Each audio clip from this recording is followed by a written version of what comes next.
toutes et à tous les amis, c'est Cryptéo, on se retrouve comme d'habitude pour faire le point sur les news macro, éco, crypto. Aujourd'hui pas mal de choses qui vont vous intéresser, donc dès le début je t'invite à liker la vidéo.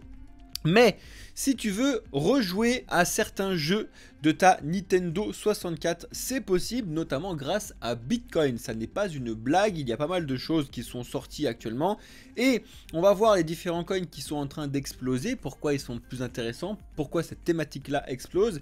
Et aussi, je vais te montrer un petit lien qui va t'amener sur une étude des différents halvings. C'est ce que je te dis depuis très longtemps, mais quand on est plusieurs à te le dire, normalement ça fonctionne un peu mieux. Bref, en attendant, n'oublie pas qu'on fait des vidéos absolument tous les jours, donc bienvenue à tous les nouveaux sur cette chaîne. Je suis déjà trop blockchain. Bref, abonnez-vous, activez la cloche. Si vous voulez comprendre l'écosystème crypto, faire de la finance, de l'investissement, vous êtes au meilleur endroit possible. On est une société, on n'est pas juste un projet. Donc, c'est parti. Jingle, les news.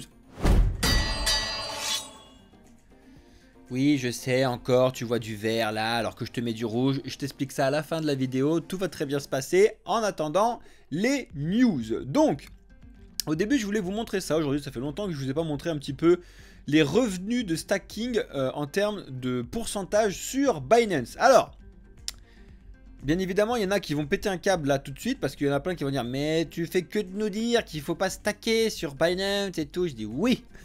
Ça n'empêche que là, le but du jeu, c'est pas de vous montrer qu'il faut stacker sur Binance. Je vous montre du coup les différents coins qui sont avec un APR, donc un revenu annuel plus ou moins intéressant, et ça va potentiellement vous dire tiens, bah, je connaissais pas ce token là, ou tiens, je connaissais pas celui-là, etc. Et effectivement, il vaut mieux et 1000 fois mieux que vous preniez ces coins et que vous les stackiez sur des opérateurs décentralisés, donc ou les DEX, ou directement sur les wallets. Il y a certains wallets, notamment Kepler sur le réseau Cosmos, etc. Ça peut être vraiment bien mieux que si vous le stackez sur ce type de plateforme. Après, forcément, avec Binance, vous prenez un petit peu moins de risques que sur certaines autres plateformes. Encore que, ça dépend, ok ? Bref, donc vous voyez que moi, ce qui m'étonne, c'est qu'on a de la XS et du Floki qui sont en tête, ça me flingue. Après, bien évidemment, c'est si on les laisse longtemps, tu te doutes bien que si on les laisse moins longtemps, les revenus sont beaucoup moins intéressants. Forcément, il faut être prêt à stacker pendant 120 jours, 90 jours, etc., etc. En tout cas, si jamais ça vous intéresse, vous avez pas mal de choses sur Binance et je vous en mets beaucoup dans le Discord. Donc rejoignez-nous sur Discord si ce n'est pas déjà fait. Énormément de personnes sont en train de nous vendre un nouveau ETF XRP. Alors je pense qu'on va tous les faire. C'était logique qu'on fasse Bitcoin et maintenant on est sur Ethereum, je vais t'en reparler juste après. Et c'était logique qu'on fasse XRP. Je pense que bientôt on va avoir la Shiba Army qui va nous faire est-ce que nous aussi on peut avoir un ETF? LOL, merci. Ça va être très dur. Bref, donc les ETF, faut arrêter un petit peu ce genre de choses. Les ETF sont faits pour les gens qui ne comprennent pas l'écosystème crypto, qui ne savent pas forcément utiliser Wallet, et c'est beaucoup plus risqué que si vous le faites tout seul. Donc la meilleure des choses que je puisse vous dire, et c'est un réel conseil, faites de l'éducation. S'il vous plaît, éduquez-vous, passez du temps dessus. Si vous avez de l'argent à mettre, peu importe où, passez-le d'abord à vous éduquer, peu importe où. Si vous voulez faire un business n'importe lequel, vous êtes conscient que vous devez mettre de l'argent dessus. Dans les cryptos, c'est la même chose, d'accord? Donc, éduquez-vous, formez-vous, on le fait, notamment grâce au premium. Bienvenue à tout le nouveau premium. Ce soir, je vous rappelle qu'on a cours pour la préparation du bull run avec vous. Vous savez que je vous prépare à chaque fois quelque chose que vous n'avez jamais vu ailleurs. Bien évidemment, le premium est remboursé dès le premier mois. Bref. Bienvenue à tous les nouveaux. En ce qui concerne le volume des ETF, vous le savez qu'on a eu un très très beau volume d'échanges actuellement, donc tu peux le voir notamment sur deux blocs, mais ce qu'il faut voir c'est qu'on a certains anciens là qui faisaient pas beaucoup de bruit, qui se mettent à faire beaucoup de bruit actuellement, et c'est notamment Van Eck qui se voyait normalement avec du 9 millions de dollars maximum de volume par jour, et là il a pété un câble 400 millions de dollars. C'est assez bizarre, il y a plein de personnes qui ne comprennent pas pourquoi on a eu autant de volume sur celui-là. Bon, après, il faut remettre les choses à leur place aussi. C'est tout petit par rapport au volume de milliards qu'on a sur les gros, parce que même avec ce volume-là, il est toujours en 7ème position des ETF, donc ok. Mais ce qui est bizarre, c'est quand même de passer de 9 millions classiques à 400 millions, tu dis bon ok, qu'est-ce qui se passe? Donc il y a une petite analyse, il y en a certains qui t'expliquent que c'est parce qu'en fait... On a eu une baleine qui a fait péter un câble, ou alors c'est parce que tout simplement les frais sont passés de 0,25 à 0,20, ou alors. Donc, peut-être que c'est juste une succession de choses. En attendant, le volume fait beaucoup de bruit ces derniers temps, mais c'est toujours des ETF, quoi. Vous connaissez un peu mon avis sur le sujet. Les petites pépites crypto du moment, plus que du jour. Vous savez, là on est sur un micro-thème de l'intelligence artificielle. Et on a certains projets, notamment le Fetch qui revient avec son ami Agix, tous les deux de pair à chaque fois j'ai l'impression. Et on a le numéraire aussi qui fait pas mal de bruit ces derniers temps. Mais en général c'est l'intelligence artificielle qui là fait beaucoup de bruit, notamment grâce à Neuralink, pas mal de choses. Bienvenue à toi dans le futur, let's go. Ça fait beaucoup de bruit actuellement. Neuralink, etc. Tu sais un petit peu toutes ces news que tu vois un peu de partout qui sont liées fortement à l'intelligence artificielle, les pénuries de... Enfin bref, l'intelligence artificielle fait beaucoup de bruit, mais le problème c'est qu'il y en a beaucoup qui surfent aussi sur cette vague et que malheureusement il va falloir faire attention à ne pas être là juste pour pouvoir bénéficier du surf et de pouvoir avoir des réels bons projets qui fonctionnent, d'accord ? On continue avec A16Z qui investit 100 millions dans le protocole d'Ether Eigenlayer. Alors pour ceux qui ne le savent pas, je vous ai déjà mis dans le Discord des news pour pouvoir participer ou avoir une chance de l'airdrop d'Eigenlayer. Je vais essayer de voir si je peux pas vous faire un petit cours présentation pour les premiums, mais bon là vous savez que mon temps il est pas là, bref. Donc on va regarder ça ensemble. En tout cas, ça donne bien envie de pouvoir participer encore plus à l'airdrop. Encore une fois, on va voir, mais c'est un énorme investissement sur un protocole, donc axé sur Ethereum comme d'habitude, mais ça fait vraiment énormément de bruit. Eigenlayer, tu sais qu'un petit peu toute la partie des layers et des sous-couches Ether font beaucoup de bruit, notamment avec le Starknet que je t'ai déjà fait en vidéo aujourd'hui. On a une autre grosse annonce parce qu'on a AMD qui est en train de collaborer avec Wormhole, donc le deuxième gros airdrop que tu attends cette année. Ça c'est une énorme annonce, c'est-à-dire qu'ils vont permettre du coup à Wormhole de récupérer du FPGA. Alors là je vous laisse un petit peu dans la technique si ça vous intéresse, mais bon bref, récupérer de la puissance et de l'accessibilité sur leur serveur c'est exceptionnel et c'est une grosse annonce pour Wormhole. On continue avec notre très cher BCE qui explique que Bitcoin a complètement raté son travail, que ça sert à rien, que c'est nul, bon bref, comme d'habitude. Si ça vous amuse, allez lire le rapport, je vous le donne en 1000, ça sert à rien d'aller le lire, hein, d'accord? Vous apprendrez rien d'intéressant, donc le lisez pas, écoutez ce que je vous explique, ou alors à la rigueur, regardez un petit peu les bêtises qui sont balancées sur ce X. Mais faites-vous votre avis là-dessus, ça m'intéresse. En tout cas, de toute façon, je sais que tous ceux qui sont arrivés dans la vidéo jusque là, normalement, vous êtes plus ou moins fans de l'écosystème et de ce qui se passe sur Bitcoin. Donc je pense pas qu'il va y avoir de grands débats là-dessus. Vous l'avez vu, je vous ai donné les news, mais on a l'USDC qui est parti de chez Tron et que ça fait beaucoup de bruit sur la blockchain Tron. Et il y en a certains qui se posent des questions, est-ce que Tether va faire la même chose? Alors on en est encore très loin, et pour l'instant, l'équipe de Tether, ils ont expliqué que Tether, il était là sur plusieurs blockchains justement pour pouvoir faire du transport de jetons. Donc bref, pour l'instant, en gros, ils prennent pas vraiment parti. Mais c'est un petit peu dans le stress de tout le monde, surtout sur ceux qui ont du Tron et de l'écosystème Tron. Donc vérifiez un petit peu ce qui se passe autour de Justin Sun, parce que ça fait quand même pas mal de bruit. C'est le moment de s'envoyer des fions dans la tronche apparemment en ce moment. Parce qu'on a Arthur Hayes, donc c'est l'ancien ou le directeur de BitMEX. J'ai un trou entre tous les BitGet, BitMEX, ils ont tous ce truc avec Bitcoin devant, bref on s'en fout. Et qui explique que Cardano c'est voilà, hein, du dog shit, et que c'est Oneable Ethereum. Donc c'est assez drôle, et vraiment ils se marchent dessus tous les deux, et ça me fait vachement rire. Effectivement le Cardano est très en retard sur certains points. Mais quand il t'explique tout ça, pour tous ceux qui sont pro Cardano, quelles sont les applications qui ont été directement lancées chez vous? Nanani nana. Selon lui, il n'y en a aucune qui sert à rien, donc c'est vraiment nul, etc. Bref, faites-vous votre avis. Il y en a beaucoup qui sont sur le sujet. Je pense que ça fait couler énormément d'encre parce que le Cardano et avec le token ADA, les gens ils adorent ça en général. Désolé, je bois, j'ai une angine.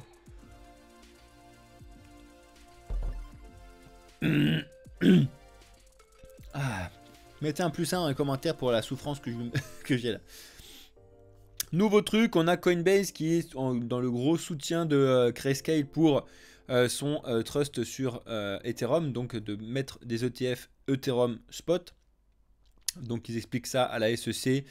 On verra bien, j'en suis même plus là au stade d'essayer de voir si ça a accepté ou pas. De toute façon, les ETF, à la rigueur sur Bitcoin, parce que c'est une valeur refuge, mais un ETF Ethereum, c'est encore autre chose. Tu vas faire un ETF Ethereum, ça veut dire que... Comment je t'explique ça simplement? Je vais essayer de t'expliquer un truc. L'avantage d'Ethereum actuellement, c'est que tu peux le stacker, d'accord? Donc tu vas pouvoir faire du rendement avec.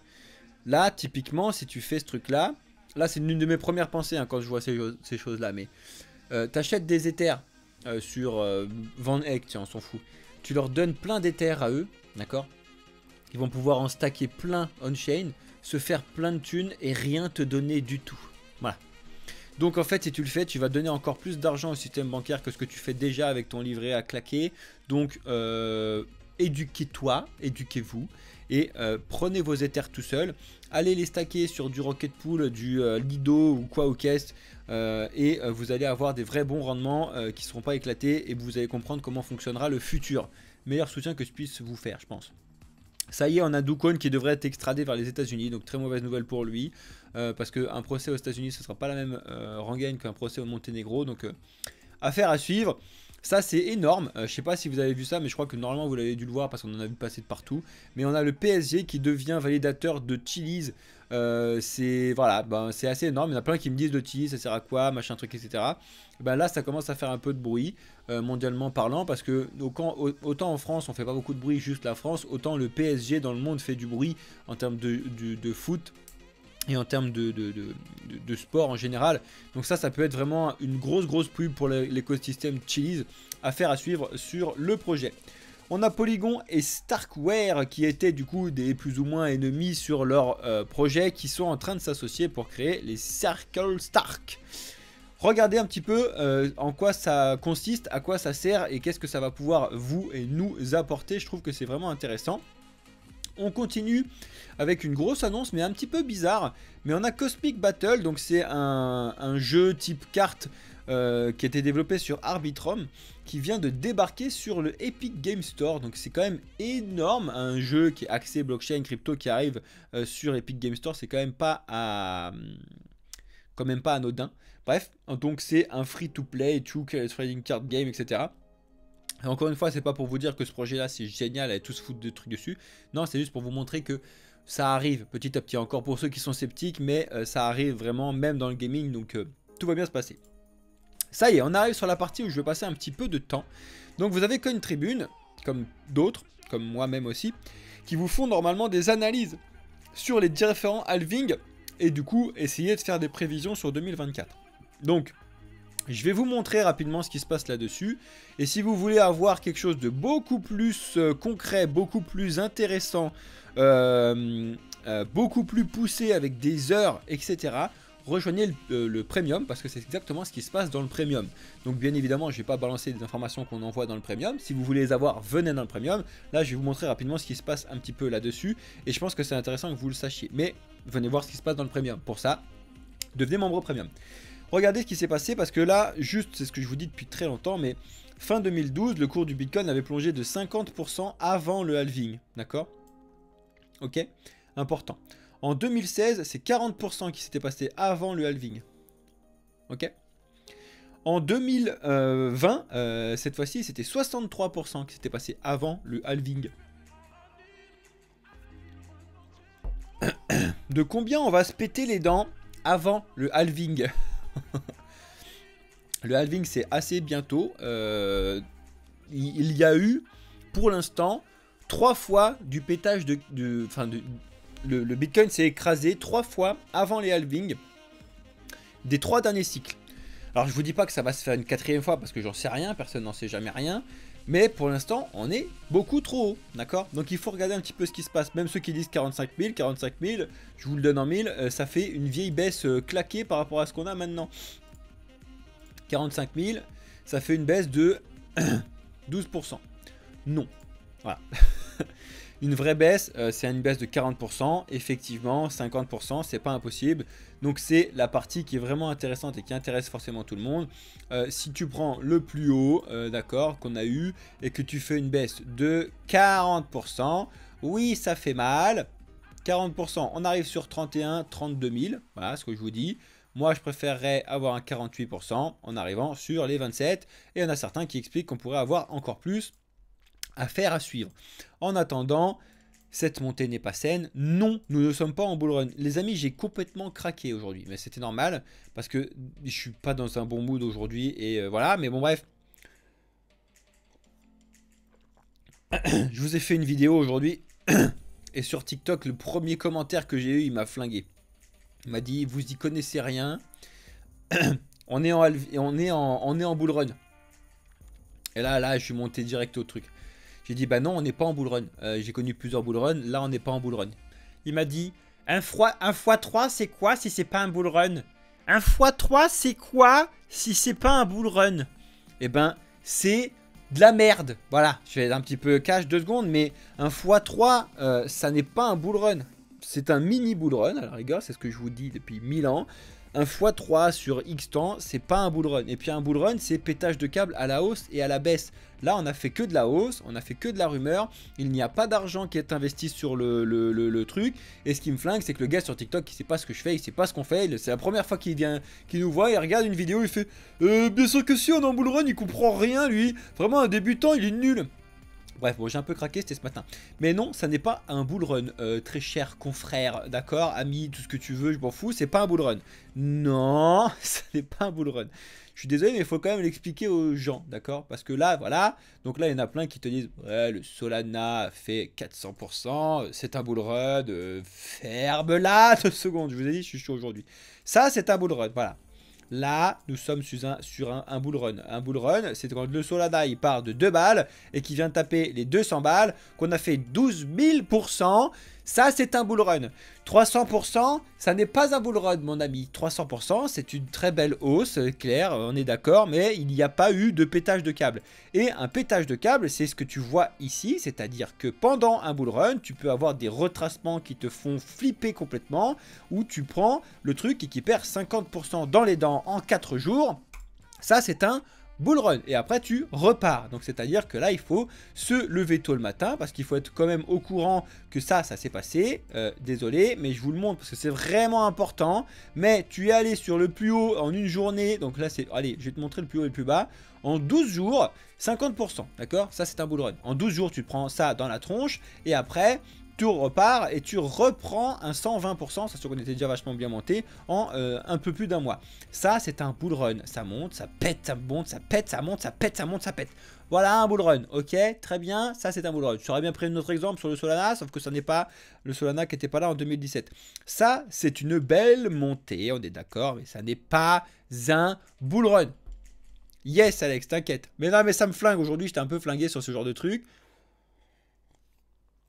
Quand on sera en bull run, en fait, c'est pareil. À partir du moment où tu te poses la question, je vais te dire ça comme ça. Si tu te poses la question, c'est que ta question, elle est valide. D'accord? Je peux vous l'assurer que quand on sera en bull run, vous ne vous poserez pas la question est-ce que là, on est en bull run? Non, tu seras en train de pleurer tous les jours et péter des câbles partout. Tu sais qu'on sera en bull run. Tu ne vas pas poser la question est-ce qu'on est en bull run? Tout le monde le saura. D'accord? Donc si tu te poses la question, c'est qu'on ne l'est pas. Pareil pour le bear market. Est-ce qu'on est en bear market? Eh ben, quand tu as les cryptos qui perdent 98% de leur valeur, oui, on est en bear market. Hein. Il n'y a pas besoin de se poser la question est-ce que là, c'est un bear market parce qu'on est à moins de 40%? Eh ben non, un 40%, c'est tous les jours presque que ça se passe. Bref, je suis désolé, je suis un peu chaud aujourd'hui. Tout va bien se passer. Mais bon, bref. Encore une fois, comme d'habitude, je dis ça pour les nouveaux, n'essayez pas de juger un livre à sa couverture, j'aime bien ce truc, mais essayez de découvrir un petit peu ce qu'on vous présente, ce qu'on vous fait. On est réellement une société, une entreprise pour pouvoir faire de l'éducation et que vous puissiez comprendre. Encore une fois, j'en ai absolument rien à foutre, Alex en a absolument rien à foutre et toute l'équipe de Blockchain Capital en a absolument rien à foutre de ce que vous faites avec vos investissements. Si tu achètes tel et tel truc, on s'en fout, d'accord? C'est très bien. Si tu gagnes de l'argent, c'est bien évidemment notre but, on est bien évidemment d'accord là-dessus, on t'accompagne pour pouvoir faire ça, on est bien évidemment d'accord là-dessus. Après, ce que tu fais toi-même, on s'en fout, parce que c'est pas notre principal objectif. Notre principal objectif, c'est que tu comprennes. Après, que tu l'adoptes, on s'en fout, d'accord ? Très important, je veux que tu comprennes. Et typiquement, le gars qui a pété son câble, je pense que c'est un gars qui a rien compris. Voilà. S'il me dit que c'est un bull run maintenant, et en plus il me dit mais j'ai connu plusieurs bull runs, t'as rien connu du tout mon pote si tu penses qu'on a fait un x3 et qu'on est en bull run. Merci, bonsoir, d'accord? Un bull run, respiration, et on en a eu plein. Bref, on verra bien ce qui se passe par la suite, c'est très important. En ce qui concerne du coup, le Solana, on est dessus. Le Solana rebondit parfaitement sur ses 100 et est en train de rebondir parfaitement sur les 105. On va voir, donc vraiment grosse hésitation. Aujourd'hui, j'ai limite voulu vous mettre la lumière bleue tellement on est en train de stagner par rapport à ce qui se passe. Et toujours Bitcoin qui fait le scénario 1. Donc je vous dis depuis très longtemps, juste je voulais revenir sur Bitcoin. On est toujours sur le scénario 1 de latéraliser. C'est assez drôle parce que hier, au moment même où je tournais la vidéo, donc si vous voulez la regarder, on était sur cette bougie là, la bougie de 17h. Et je vous ai dit, attention, le Bitcoin, s'il doit rebondir pour revenir un petit peu sur les 52 000, il faut le faire tout de suite, dans les heures qui se passent. J'ai clôturé la vidéo et puis après j'ai regardé et effectivement ça a rebondi. Donc c'est très très drôle mais c'était normal, d'accord? Et attention, il n'a pas pété de câble à la hausse. C'est pas possible pour l'instant. Pour l'instant c'est pas possible. Ça reviendra peut-être, je vous le tiendrai au courant.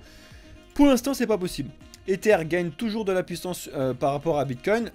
Et lui pour le coup, il est pas to the moon, hein, mais il est vraiment aux alentours des 3000 qui subit littéralement. D'accord. Les autres, je vous l'ai fait sur le bilan de la vidéo du dernier jour, donc allez la regarder si ça vous intéresse. Mais par contre, je vous l'ai pas dit en live sur la partie du link, enfin sur l'enregistrement de YouTube. Le link fait quelque chose qui est complètement logique, d'accord? Encore une fois, les news qui étaient très attendues sur le link sont tombées. Je vous en ai tenu au courant dans le Discord. Donc forcément, on a plutôt vendu les news parce que là, on faisait que d'acheter la rumeur plusieurs fois. Donc, on est revenu sur le plus haut des 18. Par contre, là, il faut vraiment surveiller ce qui se passe. Et là, ce qui se passe actuellement, va falloir voir. On rebondit, potentiellement rebondir dessus pour partir to the moon.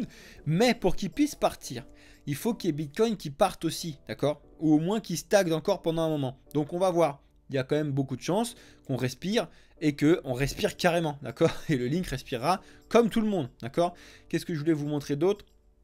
Je voulais vous rappeler encore une fois qu'il n'y a toujours pas de magie. Donc le STRK, voilà, je voulais passer un peu plus de temps sur le STRK, mais j'ai pas mal de choses. Je vous ai fait une vidéo aujourd'hui. Vous avez potentiellement vous l'avez potentiellement vu. Je vous ai dit que j'achèterais pas $1 de STRK cette année pour plusieurs raisons.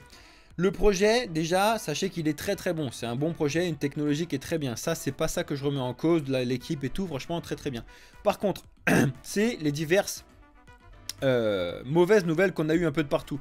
Déjà, on a eu un membre de la team sur Twitter qui a chié littéralement sur tous ceux qui étaient sur le airdrop. Il les a traités de clochards. Il leur dit, bah vous, tous les clochards là qui font des trucs sur les airdrops, bah tu fais pas ça quand tu es membre de la team d'un projet que tu mets toi-même en airdrop. Hein. Merci, bonsoir. Ensuite, à la base, le token, il voulait le sortir l'année dernière. Sauf que comme on était en plein bear market, ils se sont dit, bon allez, c'est pas le bon moment parce que là, ça va pas marcher. Sauf que, ils avaient quand même mis une rétroactivité.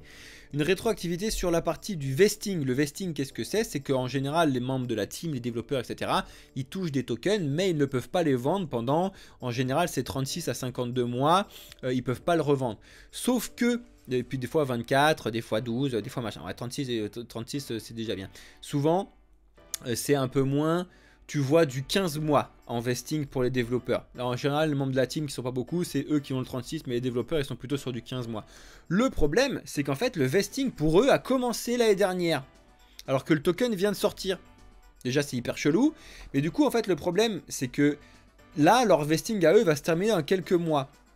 D'accord? Donc, en l'état actuel des choses, je ne vois pas du tout le STRK remonter. Je ne vois aucun signal au vert, que ce soit macroéconomiquement ou que ce soit n'importe quoi, qui pourrait permettre au STRK de remonter. Donc là, il y a quand même un monde où le STRK peut s'écraser complètement sur certains trucs parce qu'il va se faire que de se faire dumper. Et on a le Crypto Tassa qui lance un raid. Merci à toi, tu régales. Donc, j'arrive juste je suis à vous juste après les amis, à tout de suite. En attendant, on a le STRK qui souffre actuellement, qui souffre, parce que tous ceux qui l'ont reçu le vendent. Et t'en as beaucoup qui disent qu'il y a une injustice aussi sur l'airdrop, parce que t'en as certains qui ont farmé l'airdrop vraiment légitimement et qui n'ont rien reçu, et qui sont plus ou moins énervés par les gens qui ont fait un farm avec 100 wallets de partout avec des bots et qui en ont reçu. Effectivement, ça se tient. Tout est toujours sur la question du est-ce que le airdrop c'est intéressant? Oui, non, peut-être. N'oubliez pas que je vais vous faire une vidéo pour vous expliquer un petit peu la différence entre ce qui se passe sur le Jupiter, ce qui se passe sur le Starknet et ce qui se passe sur le Dimension par exemple, pour que vous puissiez comprendre un petit peu les différents tokens quand ils sortent en airdrop.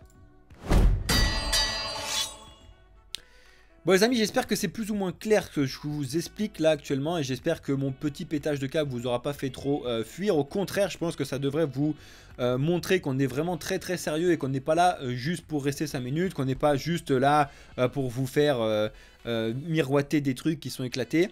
Au contraire, on est vraiment une bonne équipe maintenant pour pouvoir vous montrer comment ça fonctionne réellement, que vous puissiez être bien informé. C'est hyper important pour nous et que nous on passe du temps là-dessus, d'accord? Encore une fois, on pourrait faire, avec la communauté qu'on a, on pourrait faire plein de trucs éclatés qu'on n'a pas du tout envie. Il y en a plein qui nous disent mais sortez votre jeton, sortez ci, sortez une collection NFT, etc.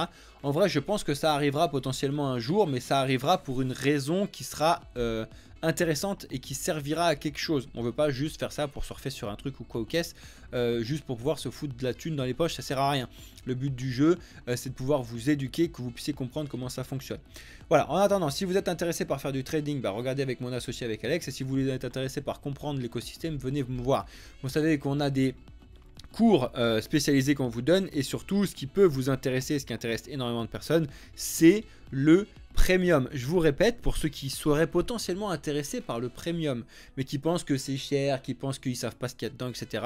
Vous venez sur le Discord, dans le chat général, et vous faites un arrobase premium. Donc c'est tous ceux qui sont premium qui vont voir votre message et vont pouvoir vous répondent directement avec leurs idées et leurs valeurs à eux. Effectivement, moi je te dis que le premium il est génial parce qu'il est réellement génial, il est en dessous du prix du marché, etc. Mais après, je peux comprendre que tu m'écoutes pas parce que c'est mon truc, etc. Donc écoute ceux qui sont réellement directement déjà premium, ils vont te dire bah il y a ça, j'apprécie ça, si, ça, si, je suis rentable, je suis pas rentable, etc.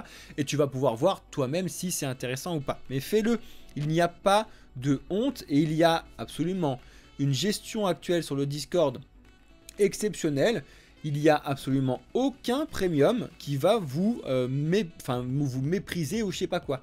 Les premiums, ils sont tous adorables comme pas possible. Ils sont tous là parce qu'ils ont décidé d'être là. Et ils restent là parce qu'ils ont décidé d'être là en premium. Donc c'est vraiment intéressant pour eux. Bref, je vous laisse là parce que mon engine est en train de me flinguer. Je vais rester un petit peu en live avec les amis, mais pas beaucoup parce que c'est dur. Merci à toutes et à tous d'avoir suivi cette vidéo. On se retrouve de nouveau demain en live pour pouvoir regarder un petit peu ce qui se passe au niveau des news. C'était Cryptéo pour la société Blockchain Capital. Ciao!